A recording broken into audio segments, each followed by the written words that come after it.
আচ্ছা, তো আজকে আমি শেয়ার করব ফ্রাইড রাইসের রেসিপি। শুনতে একটু অবাক লাগছে কারণ আমরা সবাই নরমালি জানি ফ্রাইড রাইস কী করে বানায়। খুব অল্প সময়েই চটজলদি এই রেসিপিটা তোমরা বানিয়ে নিতে পারবে। ফ্রাইড রাইস তৈরি করতে যা যা উপকরণ লাগে সেগুলো আমরা আগেই ভেজে রাখবো আর ভাতটাকে করে ঝরিয়ে রাখবো। দেন ভাতের সাথে সেই সবজিগুলোকে আমরা মাখিয়ে আধা ঘন্টার জন্য রেখে দেবো। তারপর একটি কড়াইতে ঘি গরম করে তাতে তেজপাতা, এলাচ, দারচিনি, লবঙ্গ সব দিয়ে নেব আর কাজু কিশমিশটাও আমরা ভেজে নেব। হালকা ভাজা ভাজা হয়ে এলেই তাতে আমরা সামান্য আদা কুচি আর লঙ্কা দিয়ে নেব।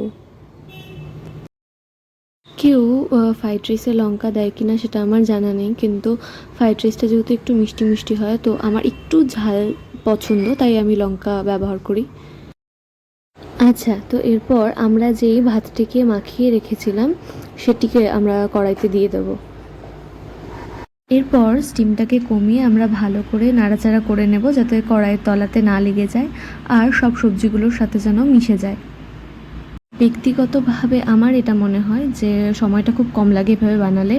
আগের থেকে যদি ভাতটা আর সবজিগুলো আমরা ভেজে রাখি।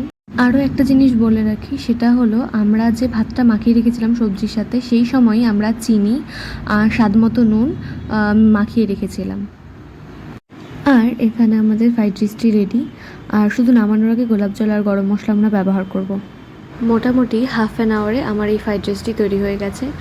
এরপর নিজেদের পছন্দ মতো যে কোনো তরকারির সাথে গরম গরম ফ্রাইড রাইসটি বাড়ির সকলকে পরিবেশন করুন। আজকের ভিডিওটা আমার এতটুকুই। দেখা হচ্ছে পরের কোনো ভিডিওতে। টাটা।